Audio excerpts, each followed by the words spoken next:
গোলে ও মায়ে যে নিয়েছ কোলে ও মায়ে যে নিয়েছ কোলে আগে খুব করে মোরে মেরে ধরে শেষে খুব করে মোরে মেরে ধরে শেষে আয় জাদু বাছা বলে ও মায়ে যে নিয়েছ কোলে ও মায়ে যে নিয়েছ কোলে।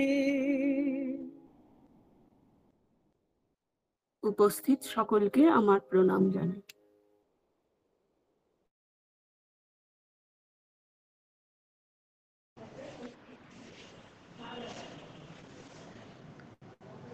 অদিতি সঙ্গীতের মাধ্যমে মাতৃ আবাহনের পরে সঙ্গীতের মাধ্যমে আবার মাতৃ আবাহন করবেন শাশ্বতী মুখার্জি।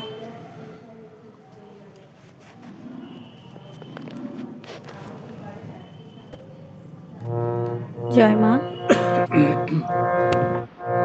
উপস্থিত সকলকে আমার প্রণাম জানিয়ে আমি একটি গীতি পরিবেশন করছি।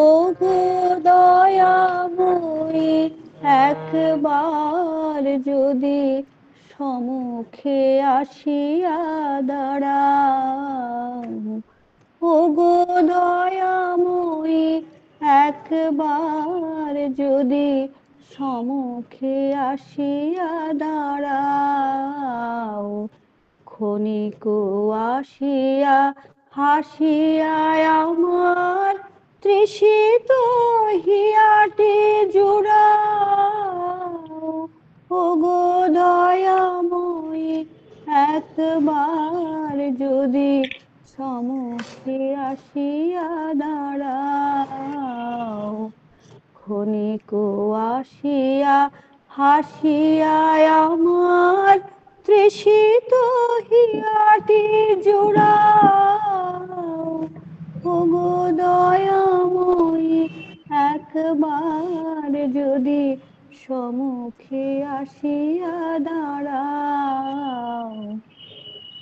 কতদিন হায় ভ্রমিয়া হেথায় কাঁদিয়াছি শুধু তব প্রেরণায়, কতদিন হায় ভ্রমিয়া হেথায় কাঁদিয়াছি শুধু তব প্রেরণায়, তুমি ছাড়া আর কেহ নাহি মোর ক্ষণিক হাসিয়া ভুলাও, ও গো দয়াময়ী একবার যদি সম্মুখে আসিয়া দাঁড়াও, ও গো দয়াময়ী একবার যদি সম্মুখে আসিয়া দাঁড়াও।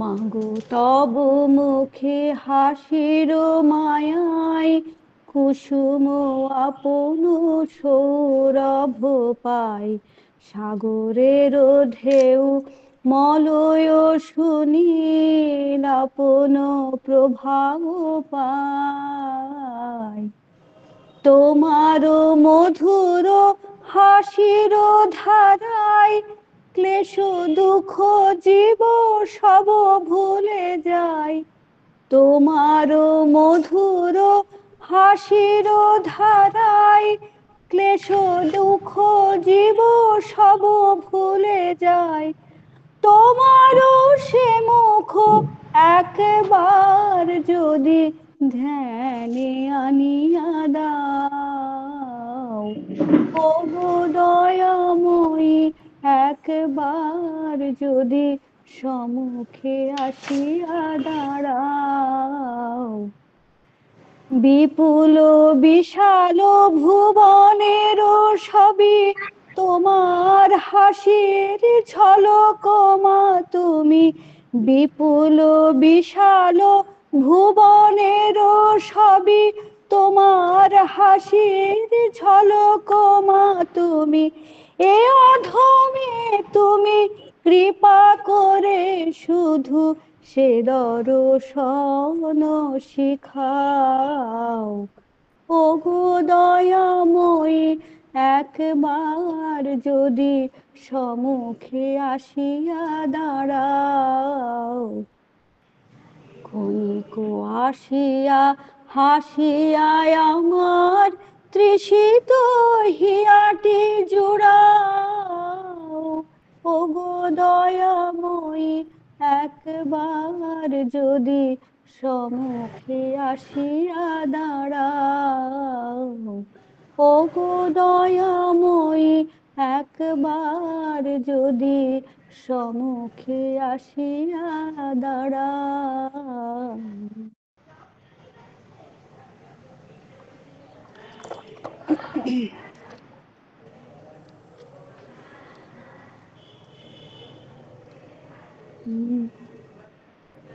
তুমি অরূপ স্বরূপ সগুণ নির্গুণ দয়াল ভয়াল হরি হে, আমি কি বা বুঝি আমি কি বা জানি আমি কেন ভেবে মরি হে।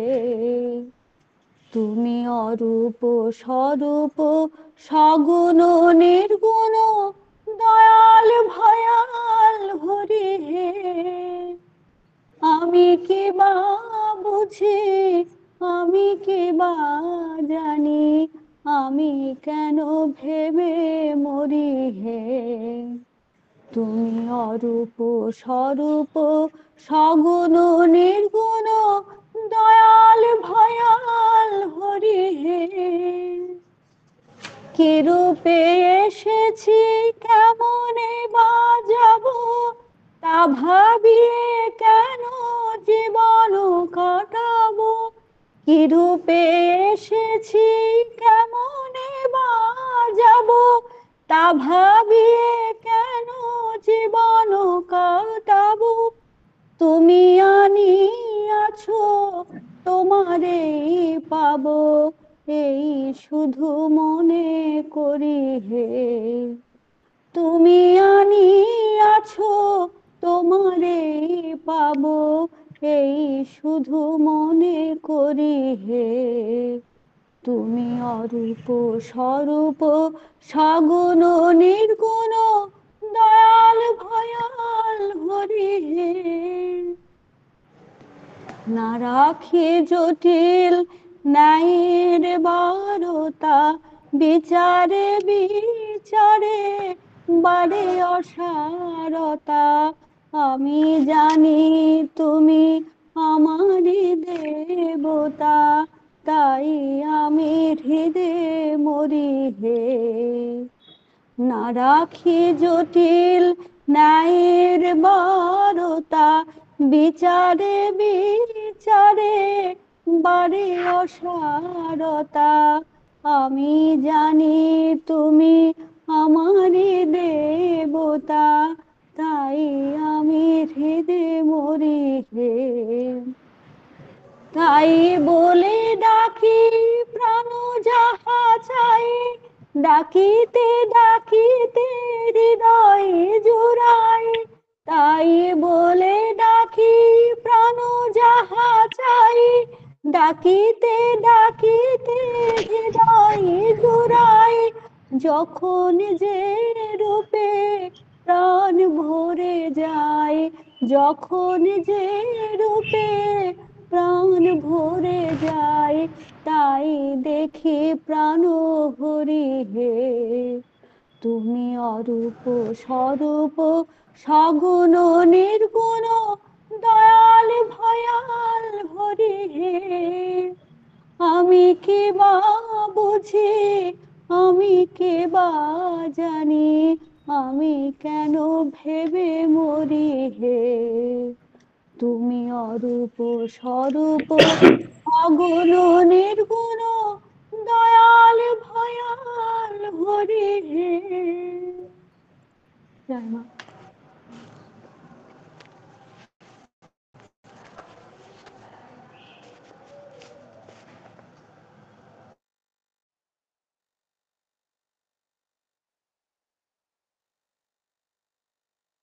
প্রার্থনা এবং সঙ্গীতের মাধ্যমে আমাদের মাতৃ আবাহনের পর আমরা শুরু করব দ্য লাইফ ডিভাইন, দিব্য জীবন পাঠ ও আলোচনা।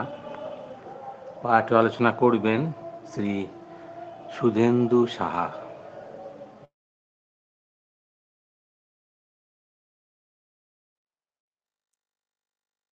ওম শ্রী অরবিন্দ মীরা। উপস্থিত সবাইকে শ্রদ্ধা জ্ঞাপন করে পাঠ শুরু করি। আজকে এমন একটা জায়গায় পাঠ শুরু হবে, এই সেন্টেন্সটি বেশ বড়, বেশ মানে অনেকটাই বড়। শ্রী অরবিন্দ সোসাইটি ওয়েস্ট বেঙ্গল এবং শ্রী অরবিন্দ সোসাইটি পায়রাডাঙ্গার আধিকারিকদের অনেক শ্রদ্ধা জ্ঞাপন করি। এর মধ্যে অনেকগুলো ঘটনা ঘটে গেল। মহাকুম্ভের স্নান করতে গিয়েও অনেকে একেবারেই চলে গেলেন। সে চলে যাওয়া কেমন হলো জানি না, তবে পুনর্জন্ম হবে না বলেই বোধ হয় তাদের এই চলে যাওয়া। তাদের সকলের জন্যই শুভেচ্ছা রাখার চেষ্টা করছি। গত 2 সপ্তাহ পড়া হয়নি, একটু অনিয়ম হয়েছে, কলকাতা বইমেলা চলছে, একটু চাপ রয়েছে, বা অন্যান্য সেন্টার ব্রাঞ্চের মেম্বারশিপ রিনিউয়াল, কমিটি গঠন, সেন্টার ব্রাঞ্চের সঠিক মেম্বার সংখ্যা আছে কিনা, যেমন একটি সেন্টারে 12 জন অন্তত পত্রিকা সহ মেম্বার থাকা দরকার, ব্রাঞ্চের 25 জন ম্যাগাজিন সহ মেম্বার থাকা দরকার। এগুলো সব দেখার জন্য একটু আধটু অক্ষমতাই প্রকাশ পাচ্ছে। ঠিক সাবলীল নই, তবুও পড়ছি। আমরা ডিলাইট অফ এক্সিস্টেন্স যেমন পড়ছিলাম, প্যারাগ্রাফ 17, সেন্টেন্স 3। তো যারা সেন্টার ব্রাঞ্চের আছেন, যারা এখনো ঠিকঠাক মেম্বারদের রিনিউয়াল করাননি, বা পরবর্তী বছরের 25 এপ্রিল থেকে 26 মার্চ পর্যন্ত যে নতুন কমিটি, সেগুলো জমা দেননি আমাদের কাছে, একটু দিয়ে দিলে ভালো হয়।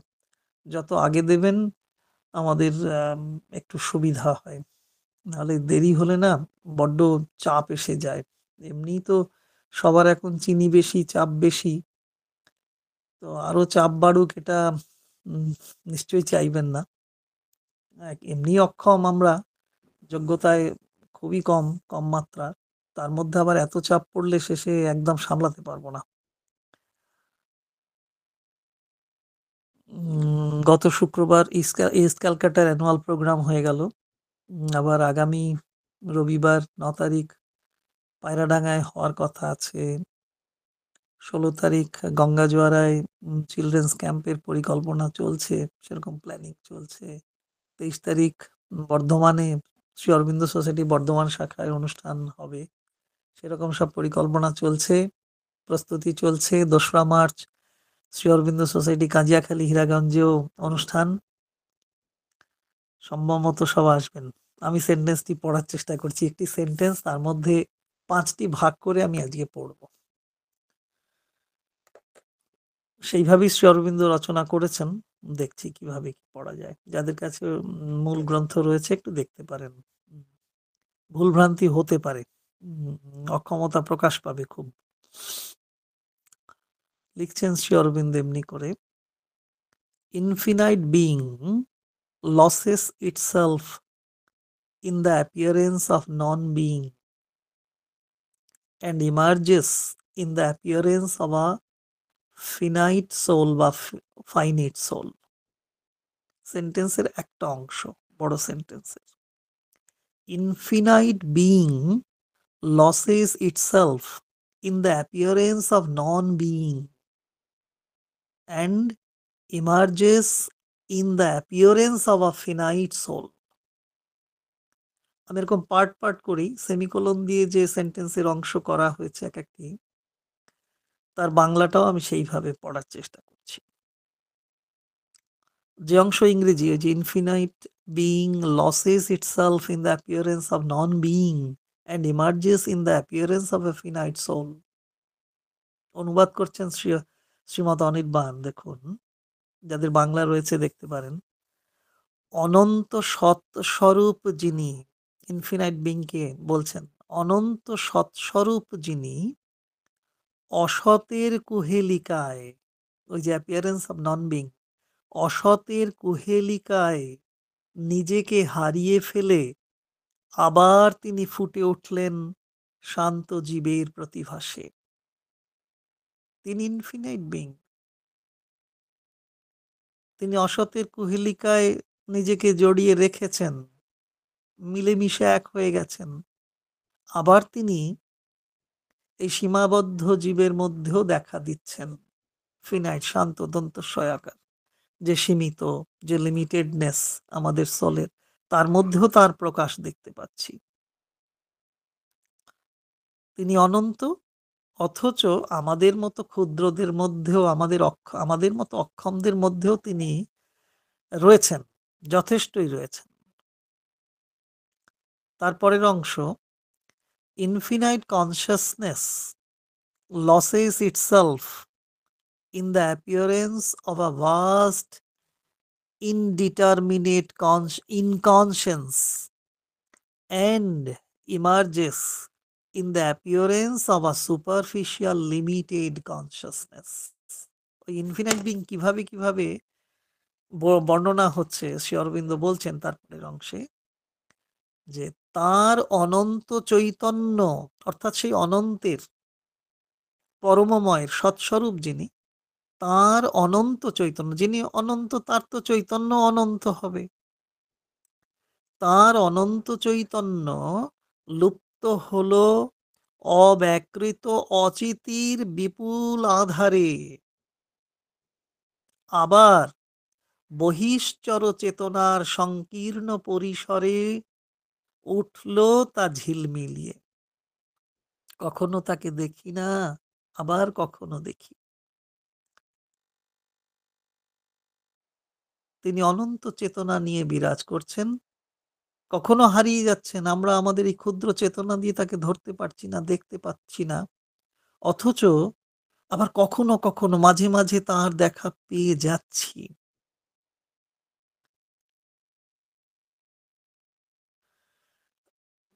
তৃতীয় অংশে এরকম লিখছেন Shri Aurobindo, infinite self sustaining force loses itself in the appearance of a chaos of atoms and emerge in the appearance of the insecure balance of a world. তার অনন্ত শক্তির বাধা আচ্ছন্ন হয়ে পড়ল পরমাণুর নিরীত ঘূর্ণাবর্তে। আবার তা জেগে উঠল ব্রহ্মাণ্ডের টলমল মূর্তিতে। তাহলে অনন্ত শক্তির সধা, যে শক্তি, তাও আচ্ছন্ন হয়ে পড়ছে পরমাণুর সেই ঘূর্ণাবর্তের মধ্যে। আমরা তাকে খুঁজে পাচ্ছি না। আবার তিনি নিজে জেগে উঠছেন। তাহলে কখনো দেখছি, কখনো দেখছি না, কখনো বুঝতে পারছি না, কখনো বুঝতে পারছি। তিনি করুণা করে দেখা দিচ্ছেন, ধরা দিচ্ছেন বলেই দেখতে পাচ্ছি। না হলে আমাদের এই ক্ষুদ্রত্ব দিয়ে তাকে ধরা, তাকে দেখা, তাকে বোঝা, তাকে উপলব্ধি করা সম্ভব নয়। চতুর্থ অংশে বলছেন Shri Aurobindo, infinite delight loses itself in the appearance of an insensible matter and emerges in the appearance of a discordant rhythm of varied pain, pleasure, and neutral feeling, love, hatred, and indifference. তার আনন্দ মিলিয়ে গেল জড়ত্বের স্তিমিত অসারতায়।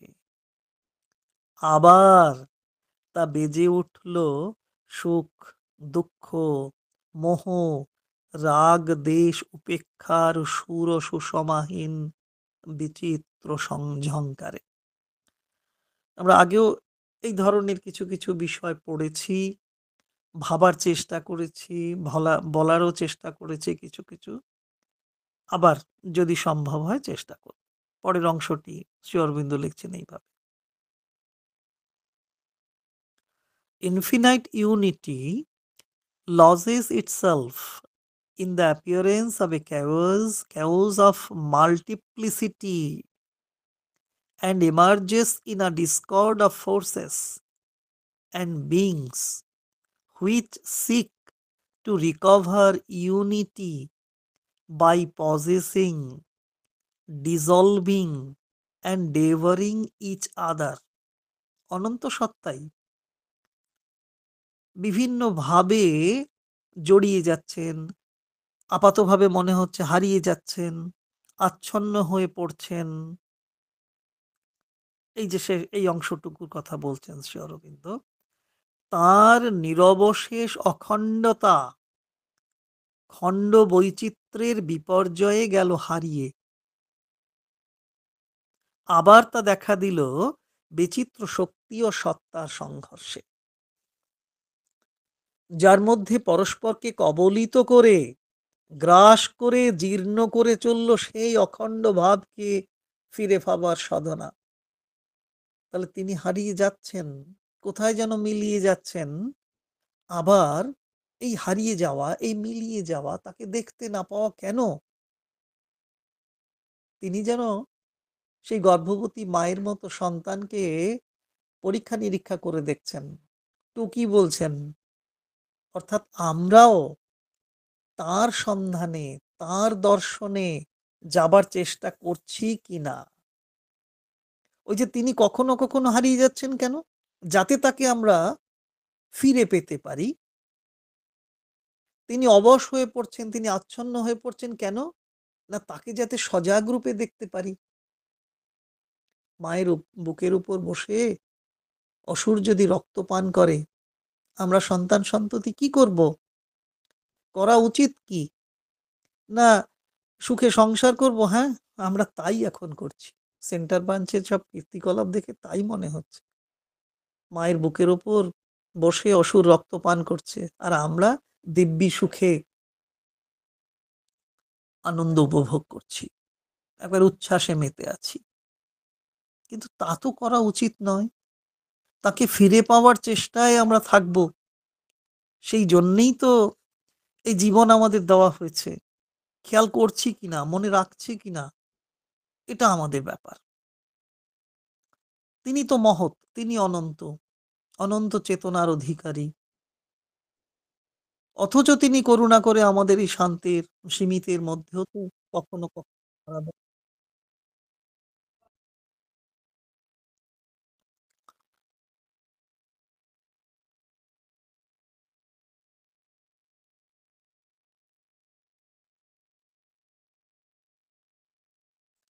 যিনি মহৎ,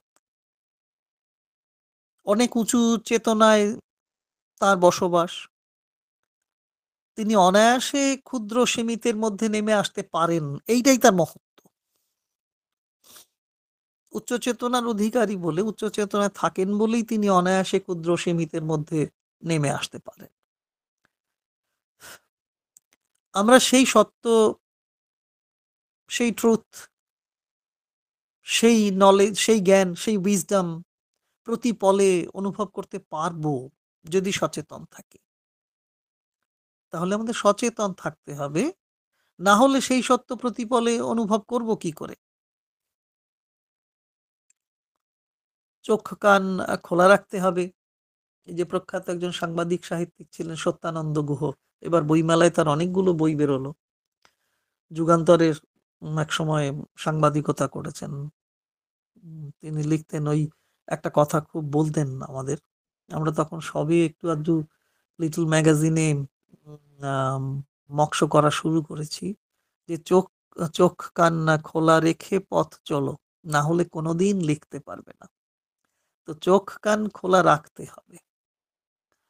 বাইরে তার প্রকাশ থাকুক বা না থাকুক, ভিতরের বিকাশ যেন থেমে না যায়।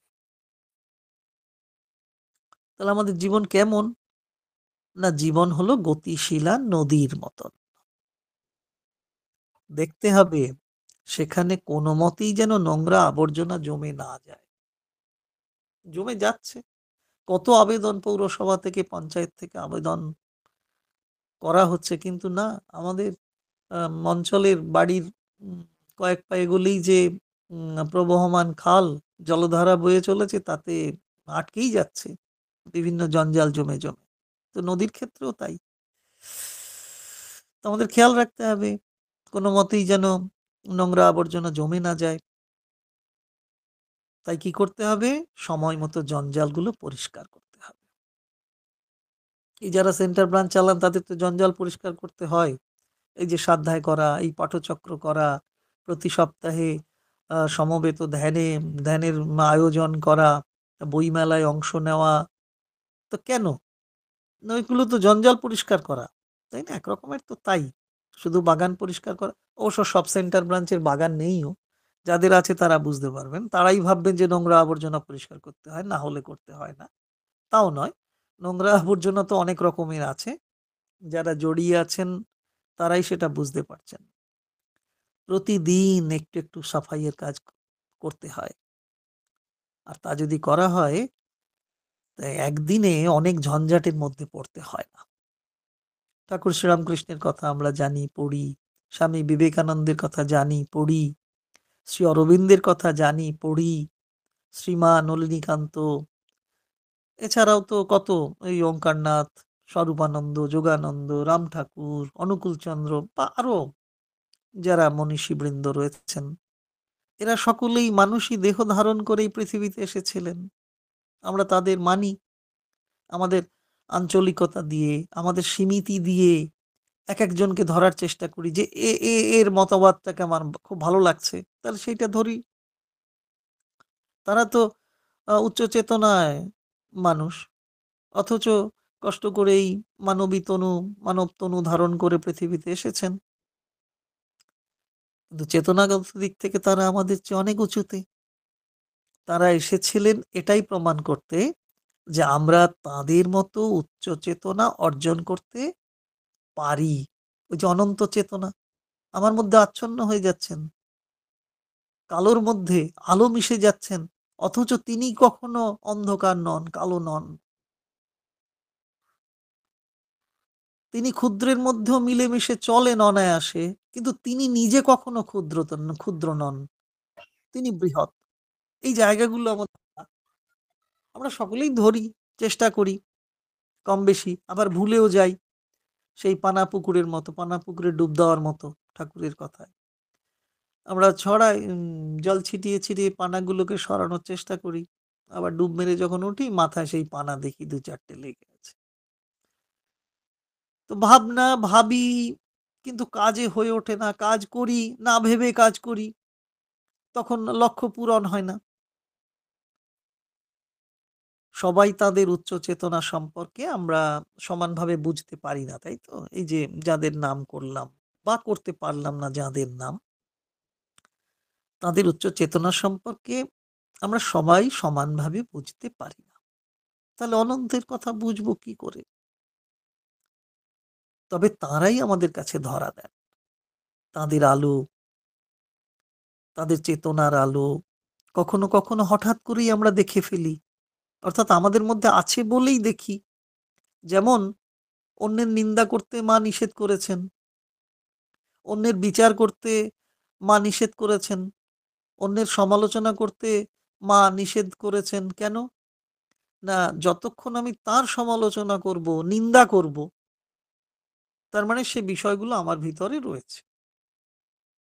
তেমনি তাদের আলো, তাদের চেতনার আলো যখন আমি দেখতে পাই, তাহলে আমার মধ্যেও তার আলো কিছু না কিছু করে রয়েছে।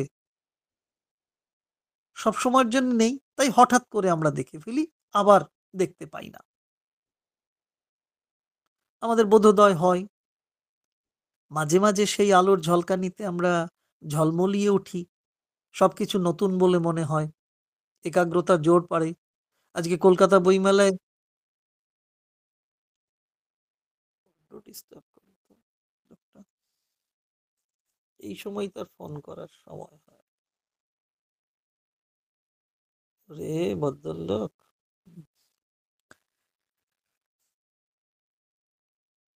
এই তো আমাদের শ্রী অরবিন্দ পাঠ মন্দির 161 নম্বর স্টলে শ্রী অরবিন্দ সোসাইটি সব রকম টাইটেলের বই রয়েছে। তাতে একাগ্রতা 20 কপি নিয়েছিলেন, শেষ হয়ে গেছে, আরো 30 কপি আজকে নিয়ে গেলেন, পাঠানো হলো। তো শিশু লালন পালনের বইটিও 20 কপি, আরো 20 কপি, মানে প্রচুর বই। এবার মানে নিদ্রা ও স্বপ্ন, সুনিদ্রা কেমন করে হয়, একাগ্রতা, এইসব বইয়ের খুব কাটতি দেখছি এবছর। তার মানে কি, আমরা আমরা এই জিনিসগুলো আমাদের একটু অভাব পড়েছে। কারণ শিশুকে তো দেখভাল করার সময়ই হয় না বাবা মায়ের। তাই শিশুকে প্রকৃতপক্ষে কি করে লালন পালন করা যায় সে নিয়ে তো পড়তে হবে। বেদ উপনিষদে কিভাবে বলা আছে, মা শ্রী অরবিন্দ কেমন করে বলেছেন, এই জগৎ সংসারের অদ্ভুত খেলা। ধরুন দেখুন যে মহান সত্তা যারা অখণ্ড চেতনায় বিরাজ করেন, সেই মহান সত্তা যখন আমাদের সাথে ঘোরেন ফেরেন, আমরা তাকে চিনতে পারি না, তাই না? মা এসেই তো শ্রী অরবিন্দকে না হলে আমরা চিনতেই পারতাম না, মা যদি পন্ডিচেরিতে না আসতেন, তাই না? সবাই মিলে নলিনীকান্তরা, বিজয় ভাইরা দিব্যি এক গামছায় শ্রী অরবিন্দ গাম হচ্ছেন, এরাও গাম হচ্ছে, কিন্তু সে আলাদা কোনো ব্যাপার ছিল না, বন্ধু সুলভ ব্যাপার ছিল।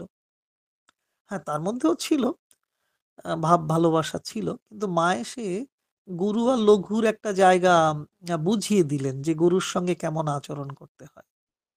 আমাদের সাথে তিনি ঘোরেন, আমাদের সঙ্গেই তিনি ফিরছেন, অথচ আমরা তাকে চিনতে পারছি না, আমাদের মতোই তাকে মনে করি, তাই না? কিন্তু সমস্যা এলো হঠাৎ, আমরা সবাই হতচকিত হয়ে পড়ি, বিহ্বল হয়ে পড়ি, কি করব কি করব না বুঝতে পারি না। হঠাৎ করেই একজন উদ্ধারকর্তা হিসেবে প্রয়োজনীয় সকল রকম করণীয় সমাধান সূত্র এনে দিলেন। আমরা হয় না, মাঝরাত্রিরে একজন অসুস্থ হয়ে পড়লেন, কি করব? আমরা তো মুখে খুব বলি, শ্রী অরবিন্দের কথা একেবারে মুখস্থ, যে তপস্যা হলো এই, স্থির থাকা, মাকে ডাকা। পরের কথাগুলো ভুলে গেলেও কিন্তু অস্থির হয়ে পড়ি।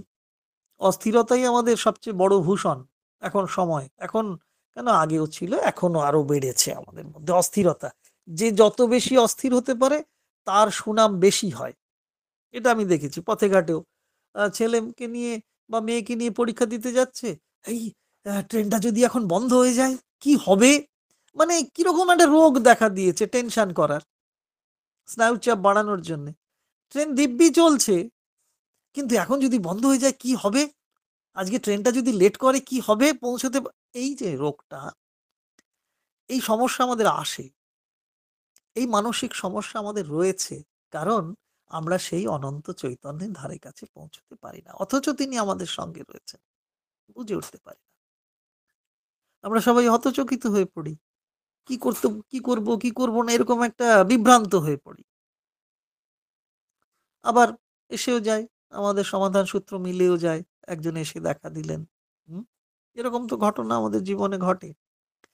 এতদিন যাকে চিনতে পারিনি, এখন তাকেই সমীহ করছি, তিনি আমার সমাধান সূত্র এনে দিয়েছেন, আমার কাছে তিনি এখন গুরুর মতো। আগে অত গুরুত্ব দিইনি, এখন তাকে আমরা সমীহ করছি, গুরুত্ব দিচ্ছি। আমাদের সঙ্গে একসঙ্গে থাকলেও ইনি যে আমাদের চেয়ে আরেকটু উঁচু ভাবনায়, চেতনায় অনেকটা এগিয়ে, আমাদের বাকি সকলের চেয়ে অনেকটাই যে তিনি আলাদা, তিনি আমাদের সঙ্গে চলেন,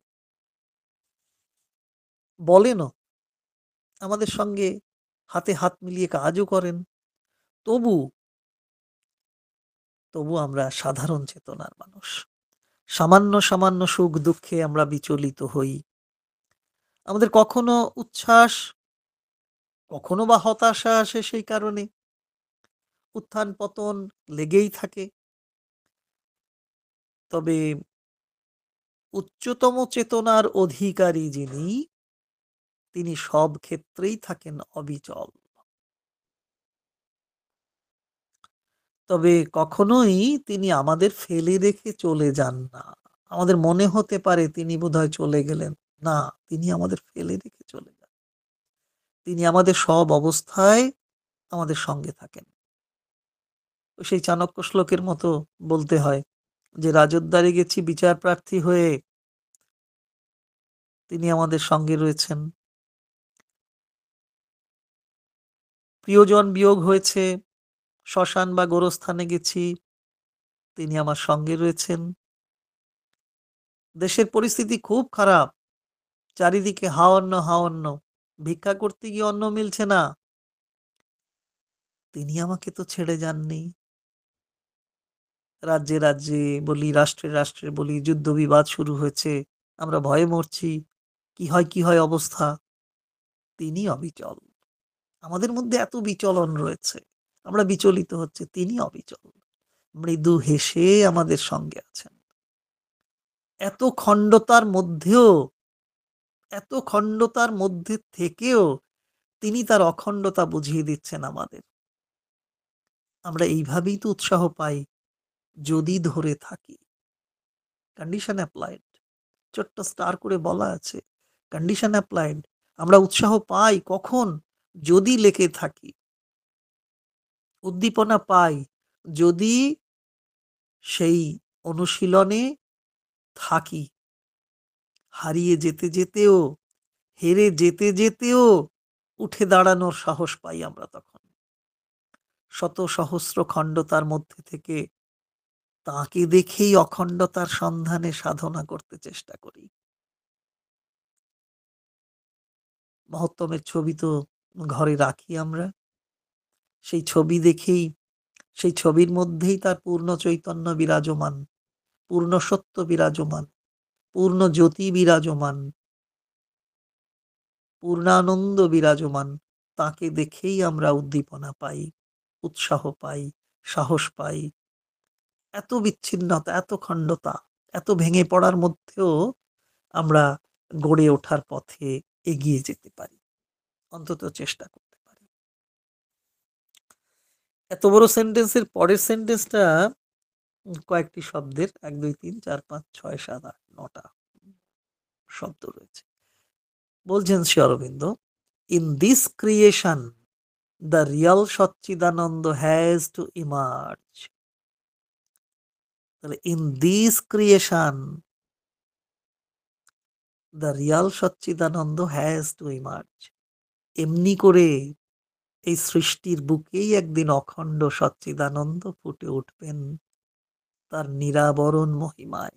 আর আবরণের মধ্যে তিনি থাকবেন না, লুকিয়ে থাকবেন না, আচ্ছন্নতার মধ্যে থাকবেন না, পর্দার আড়ালে থাকবেন না, তিনি প্রকাশ পাবেন। সেই গণশক্তি একটা ক্যাপশন দেয় না, মুখোশের আড়ালে নয়, মুখোমুখি। আর প্রতিদিন লেখে নিঃশব্দ বিপ্লব।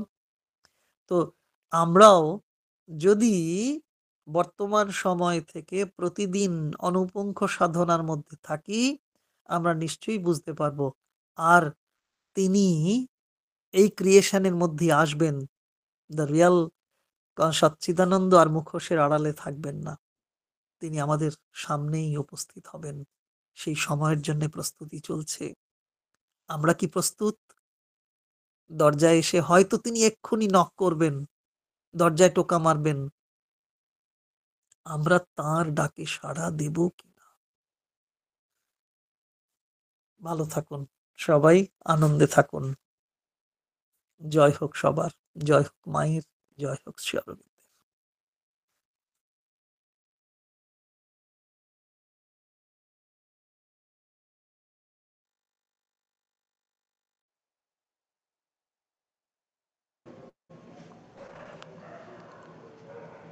নটা বাজতে চললো, আমরা 9টা বেজে গেছে।